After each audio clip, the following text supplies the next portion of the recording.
Ring the bell.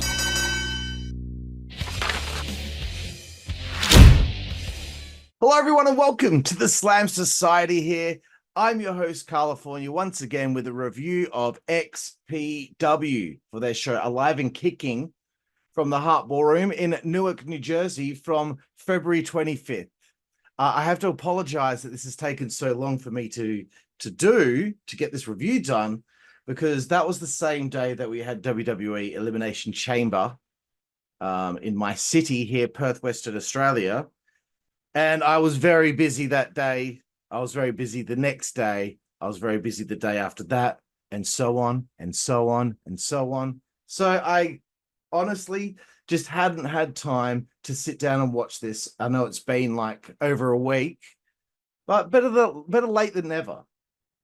Anywho, before I begin, I want to kind of put this out there first and foremost that I didn't really enjoy this show. And you know me, pretty much every XPW show, pretty much most of them, I've been fairly positive. In the last few reviews, I've started to nitpick a little bit more. I've started to expect things to continue to grow and get better, but it feels like things aren't alive and kicking as well. That's just terrible. It's a stupid pun, but things aren't as alive and kicking as I thought they were in, 2022, which I thought was a stellar year for Xtreme Pro Wrestling. So I didn't really enjoy this show. And I just want to say that first and foremost, because if you're somebody that either works there or you're a big fan of theirs, I want to let you know up front, in case you wanted to click off now, because I'm going to be pretty harsh. I think I have to be harsh at this point, because not harsh is a harsh word, but I think I have to be really serious with this constructive criticism that I've got. Okay. So Larry Legend welcomes us to the show, of course, the party host. I like the nice simple suit he has on. And the fluoro green glasses, Larry, are an adorable match. So we're doing a tournament here to crown a new King of the Deathmatch champion. Schlack has vacated that title because I guess he's focusing now on the XPW Heavyweight Championship. That's fine. Would have preferred him to drop it, but I get it. Okay, he had both belts. He's going to be the heavyweight champion going forward. The only thing I will say is there has to be a day where he does drop this heavyweight title. He has to get pinned by someone. He has to lose a match in XPW. Just saying. Cat Martini interrupts Larry Legend, I believe. Yeah, she comes out, of course, the great theme song as usual. One thing, just getting, into the constructive criticism, the microphone doesn't come through the live feed on streamxpw.com. It doesn't come through the live feed. You can hear it in the building, but it's not coming through on the actual pay-per-view. So it's hard to understand what some people are saying. Especially if it's like echoing through the building, it could be hard to know what they're saying. Just being honest. I've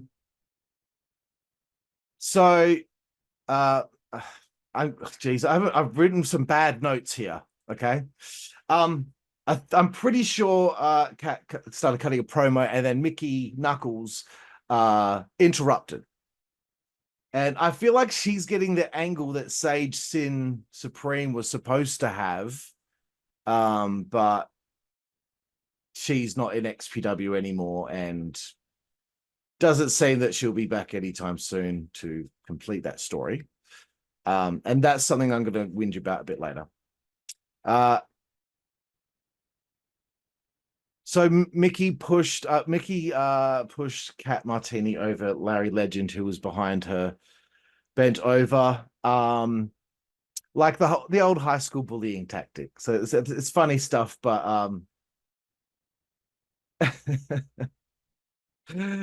don't know, bro. Um, Mickey Knuckles stuck something really sharp up Cat Martini's butt. Okay. Cat Martini needs a heater.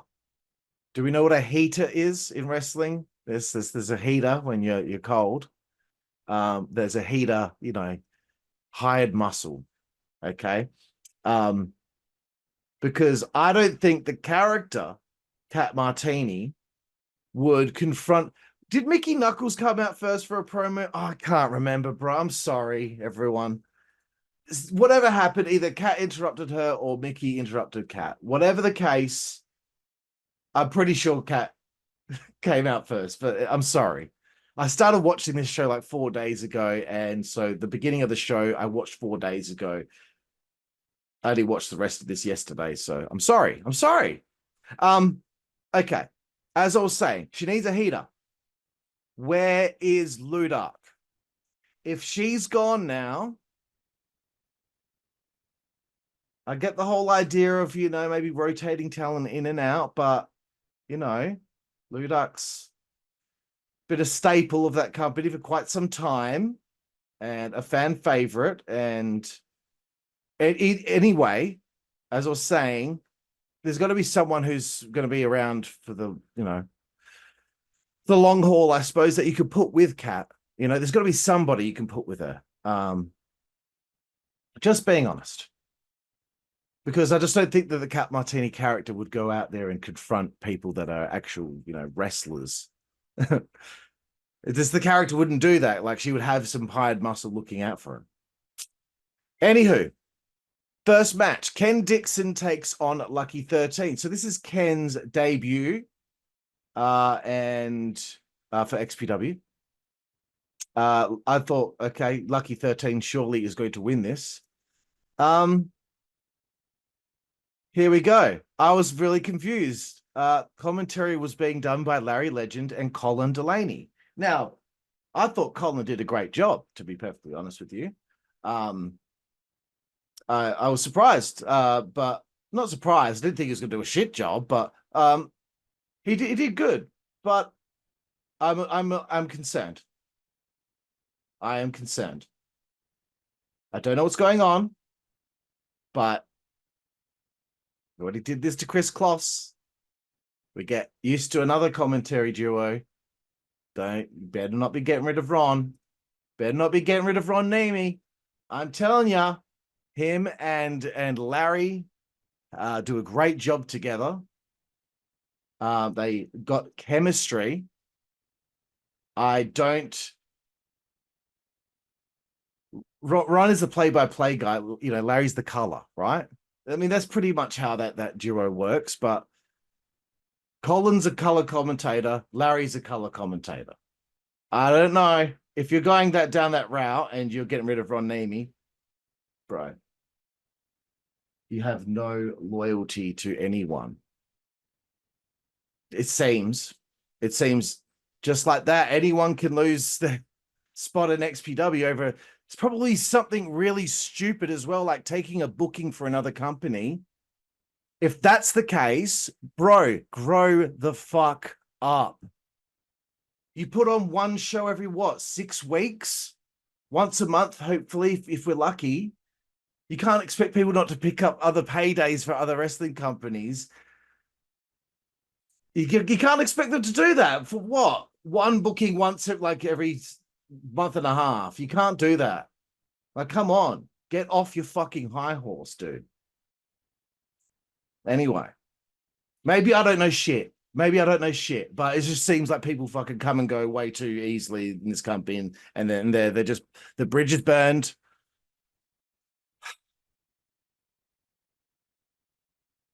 Anyway, the commentary was really loud in my headphones. I don't know if anyone else noticed this, but Lucky 13, he's always good. Ken has done very well in this matchup as well. You know, he gets his position as a wrestler, as a big man wrestler. He gets it. Lion Salt from Lucky. Great snap power slam from Ken. These two worked well together. Lucky 13 got waterboarded. But then Lucky 13 did get the win in 12 minutes, 30 seconds. This was the best match on the show. Coming up next, Chewy Martinez from IWA Deep South is in the next matchup. Is his XPW debut. It's about time. He takes on Obey. And Obey also I've seen for IWA Deep South. And he's been on a couple of XPW shows as well. This sounds like a mean note, but I like Obey, but if he can get booked, I can get booked. I have more wrestling experience than he does. Just saying, he does a good job for somebody who hasn't really been trained very well. Or not very well, but hasn't been trained very much. From what I've gathered, he hasn't done that much training. Just saying. Geez, I don't know what I was saying here. I said the commentary sounds like shit. I maybe the sound didn't sound good. I think that's right. It did improve later on. There was just some issues in the early going here.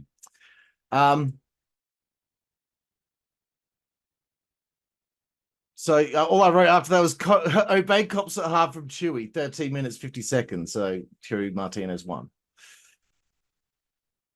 Oh my God, man. Okay. The next matchup. I'm sorry. My notes are really bad because I was really I wasn't happy with I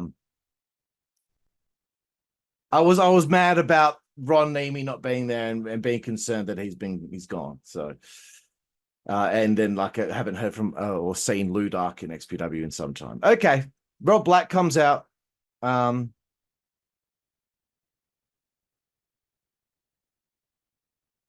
Oh God, what was going on here? Rob came out. I can't remember what he was going on about. Shit, how do I not remember? Whatever happened, okay, he stopped doing the thing where he comes out and panders, and he finally tore the fans a new one and acted like a heel. I liked that. This is the Rob Black character we want to see on the show. Okay. Don't want to see him just come out every single show thanking everyone. No, I want to see him get actively involved. He's a charismatic guy. It's interesting when he does things or is in the mix doing something. You know, the lay of the land is affected by the way he's feeling. Even though he's annoying the shit out of me because he can't seem to keep people on the roster. Because he keeps burning bridges with people because things just aren't whatever. Okay. So Ricochet Page is in this matchup against Schlack for the heavyweight championship. Then Masada, my boy Masada, he waltzes out wanting a shot too. It's a three-way. Wasn't sure about the tag team format for a no disqualification match, but that's okay. Ricochet Page, I like the part where he kind of wasted some light tubes because he just wants it to be a straight wrestling match. I have to give props to Colin Delaney here again. I thought he actually was doing a very good job and he was making me laugh. I didn't really know what else to say about this match. I want an angle. I want there to be an angle. I hope an angle comes out from this because every month I just feel like I'm just getting cold wrestling matches and not really much story or things threading from show to show. Anywho, there is one little bit of story. Eric Ryan helps Schlack win this matchup in 14 minutes, 59 seconds. Okay. Okay, the next part of the show. The next part I did not enjoy very much at all. And I'll explain why. There were some bits I liked, but okay, Joe Dredd.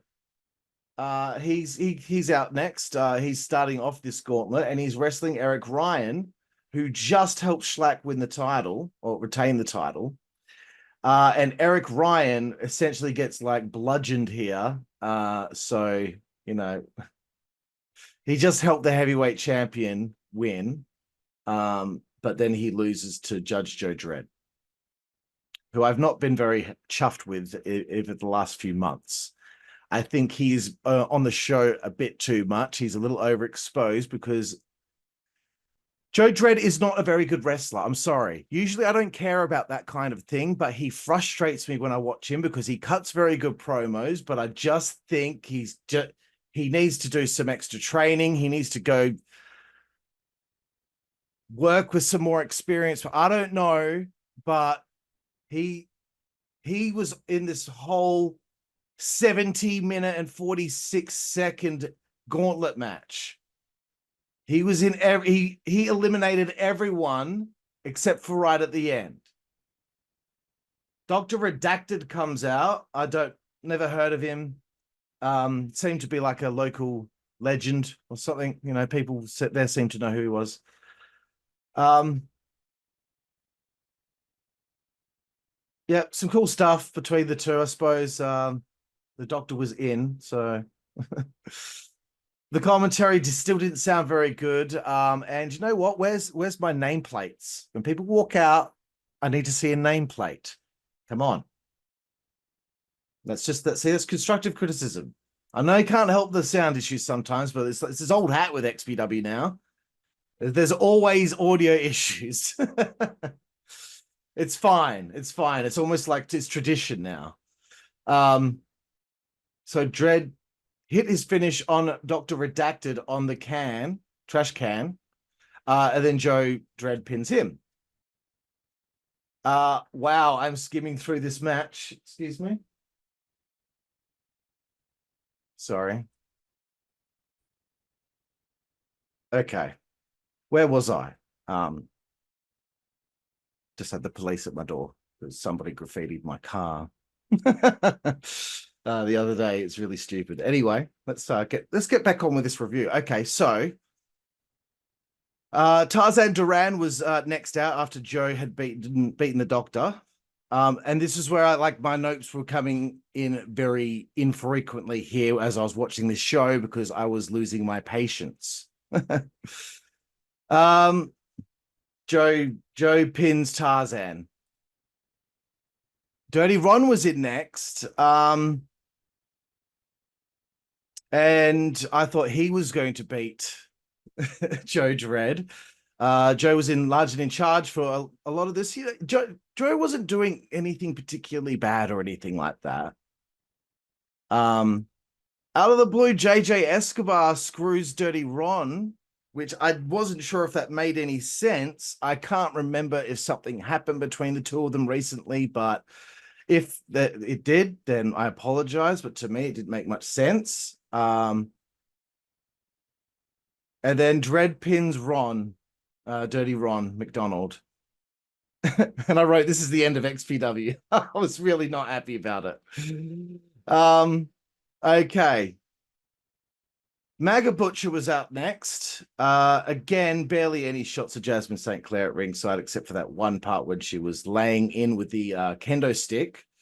But at this point, this is when I was like, this feels like it's going on forever. And I think the best thing you could have done is freshen things up by having Dirty Ron pin Joe Dredd. The fact you had Joe Dredd go all the way through this one to the end, I disagree with that because having him be eliminated at some point would have freshened things up a bit. Instead, we got 70 minutes of Joe Dredd. Emphasis on the word dread. I'm sorry. I would get sick of anyone for 70 minutes. The Butcher gets rolled up by Dredd and eliminated from this. Mickey Knuckles is in next. They brawl through the crowd. Oh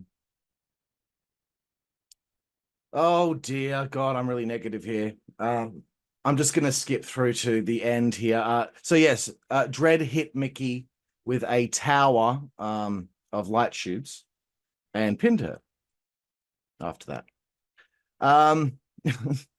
This is the worst review I've ever done.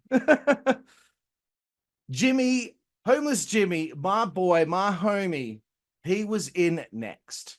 This is where it picked up for me. I was chuffed to see that he actually won the XPW King of the Deathmatch Championship. So that's great. It's great to have an XPW original holding that belt. I can't remember exactly what he did to win the match. I apologize, but I'm happy for him. I'm happy for Homeless Jimmy to win this belt. You know, I'm sure he's going to do the right thing. And when his time with the championship is up, he'll do the favor to somebody. Hopefully not Joe Dredd. I'm sorry. I don't mean to pick on him. I'm not trying to pick on him. Okay. I'm just saying overexposed, man. Easiest way to get someone like me to be sick of him. By being overexposed and put on the show too much. He's on every show, whether it's LA or Jersey. He's on every show, which is, look, I like the fact that they have people that are sticking around. At least there's a couple that stick around and you know, they're established XPW talent now. Cool. But I didn't really enjoy this show. I didn't realize it was a gauntlet for the I thought it was a tournament, but no, it was a gauntlet match for this for the championship here. Anywho, look, there's only 4 matches on the show, but obviously one went 70 minutes. I'm not gonna, I don't know. I'm gonna give this like a I'm gonna give it a 5 out of 10. It's a pretty low rating. Usually 7's pretty, you know, middle of the ground for me. 8's good or great. 9's fantastic. 10's fucking perfect. I'm gonna give it a 5 out of 10. I just feel like the identity of XPW is becoming more and more confusing the longer time wears on. We keep having established people that are a part of the company just disappear out of nowhere. And, you know, due to falling outs and all that stuff. You know, the commentary teams now, I don't know what's going on there, but either way, I didn't enjoy this show. We need to, I think they need to reset things a little bit and think about some long-term storytelling, and just get an established roster. It's all right to have blow-ins here and there. That's cool. But, you know, let's try and get things a little bit, you know, I want the XPW that I got when they were doing the LA shows at the Derby Room, and I can't remember the name of the show. It was like Pleasures of the Flesh. That was pretty good. Night of Reckoning. I always say that. If anyone's worked for XPW, go watch Night of Reckoning again. Look what you did on that show, because I gave that a 9 out of 10.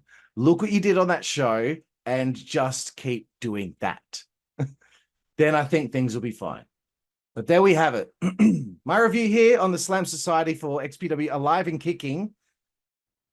I apologize for the negativity. Can't help it. Did enjoy it. See you next time. Thank you.